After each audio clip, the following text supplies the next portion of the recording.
Olá, turminha! Eu me chamo Marília, sou professora de ciências. Hoje nós vamos estudar os níveis de organização do corpo humano. Vocês já se depararam com a seguinte pergunta: como o seu corpinho foi gerado? A partir de quê? Hoje nós vamos explicar como o nosso corpo se tornou o que nós temos hoje. Como ele foi gerado de uma simples célula até como está hoje. Só que, primeiramente, nós vamos entender como foi descoberto a célula. A célula foi descoberta em 1665 por Robert Hooke, que observava uma cortiça. O que é uma cortiça? A cortiça é um pedaço de madeira que é retirado, o casco da árvore, para fazer rolhas para ser colocada em vidros de vinho, por exemplo, para tampar o vidro. Quando ele observava essa cortiça, ele analisou que o corte, quando ele cortou, era composto por buraquinhos ocos. Esses buraquinhos ocos ele denominou de célula.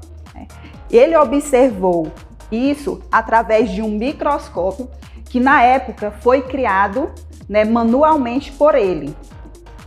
Porém, só foi percebido essas células porque a cortiça, o pedaço da madeira, ela ainda estava com componentes vivos.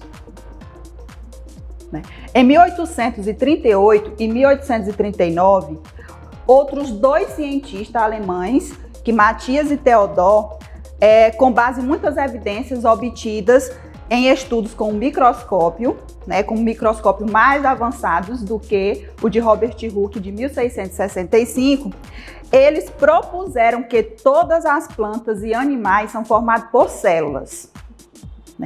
E essa teoria ficou conhecida como teoria celular. Temos aqui a definição de célula. Então, qual é essa definição de célula? São todas pequenas estruturas vivas que têm um organismo, que tem uma organização interna, na qual cada parte é responsável por uma determinada atividade. Ou seja, toda célula é uma estrutura viva e ela é responsável por uma função do nosso corpo.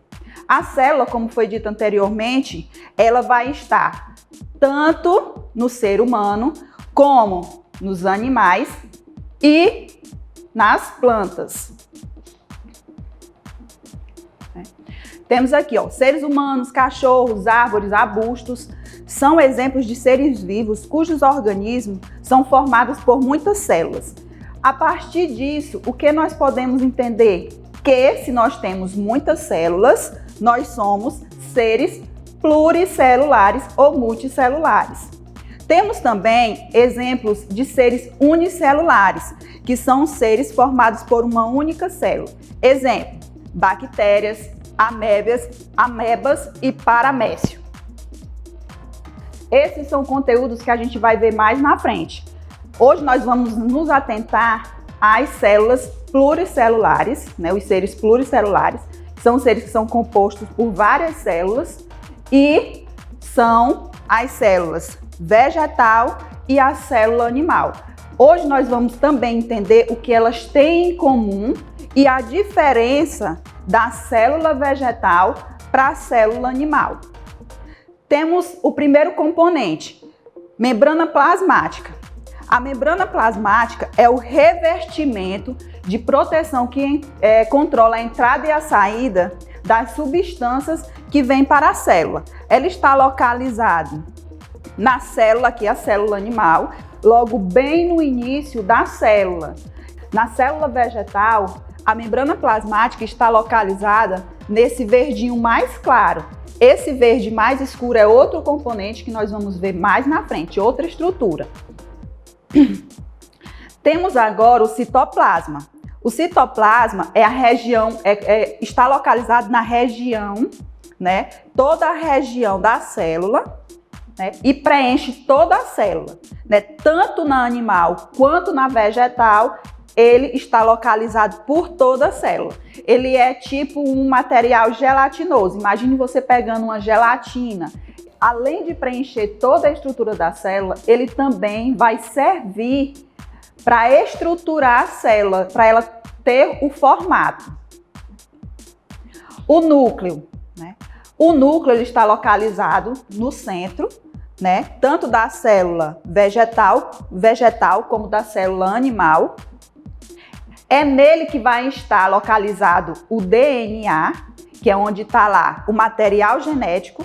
Ele serve para armazenar informações hereditárias, né? É aqui que nos seres, estarão localizadas as nossas afeições, vamos dizer assim. A cor do nosso cabelo, a cor dos nossos olhos, a cor da nossa pele, o nosso tamanho. Então, é neste lugarzinho aqui, no núcleo, que vai estar localizado essas informações do nosso corpo. Aí temos as organelas citoplasmáticas, né? Elas são responsáveis pela produção, transporte e armazenamento de substâncias. Temos elas também tanto na célula animal como na célula vegetal. Claro que nessas organelas citoplasmáticas vai haver algumas diferenças, só que são conteúdos para a gente estudar mais na frente.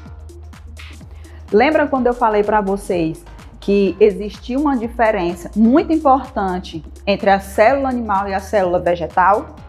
Pois essa diferença está aqui, na parede celular. Essa parede celular, ela está localizada bem no início da célula vegetal, né? Aí depois que tem a membrana plasmática. E para que ela serve, né? Ela vai servir para dar sustentação às árvores, certo? É através dessa parede que as nossas árvores, as nossas plantas conseguem ficar de pé. Temos também o cloroplasto. O que é o cloroplasto? Você já deve ter estudado fotossíntese, né? Você entendeu que as plantas, elas precisam do sol, precisam da água, precisam dos sais minerais para se alimentar. E esse processo a gente chama de fotossíntese. Nesse processo, as plantas usam o cloroplasto, que são essas estruturas verdinhas aqui, que através dela que a planta vai realizar a fotossíntese. É ela que tem o pigmento verde da célula e vai retirar do sol a luz e o calor. Além disso, nós temos, né, os seres. O ser também pode ter várias células, vários tipos de células. Essas células elas vão desempenhar funções diferentes. Nós temos aqui exemplo da célula nervosa, que vai estar no nosso cérebro, né? Mas ela vai percorrer também boa parte do nosso corpo, na medula óssea. Temos as células musculares, que estão localizadas nos nossos músculos, e temos as células epiteliais, que estão localizadas na nossa pele. Todas elas têm uma função diferente e específica. Os tecidos, né? É um conjunto formado por células que apresentam formas e funções semelhantes.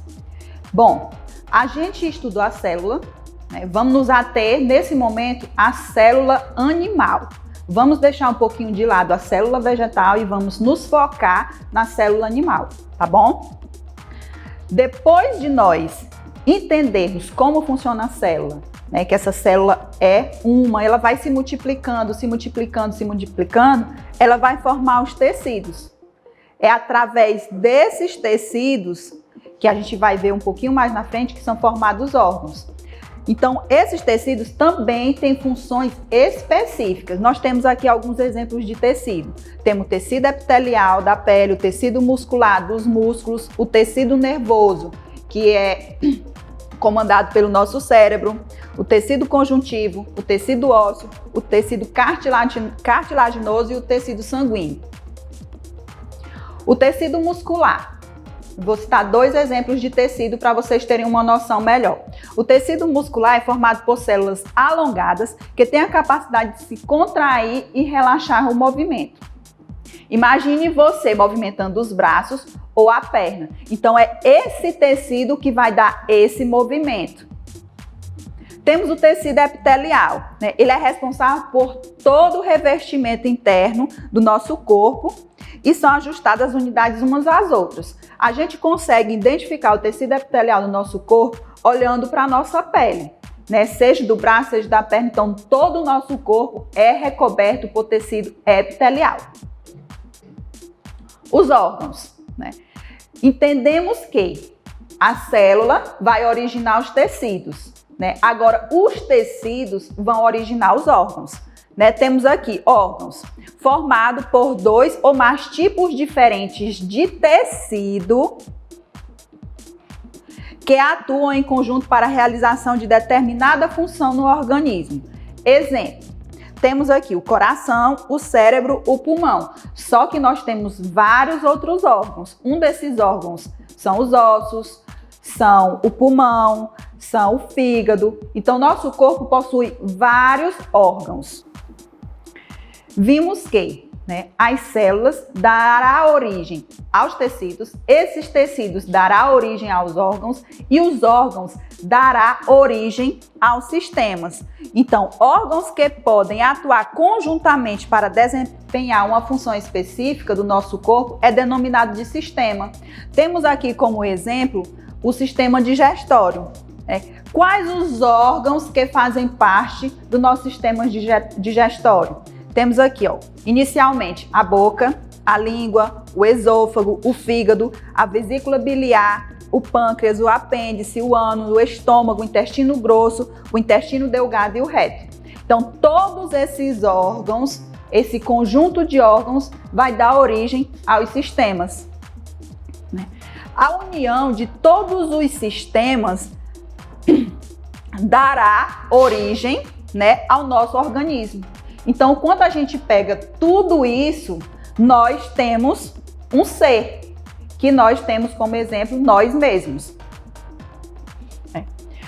Para concluir, né, só revisando, bora lá.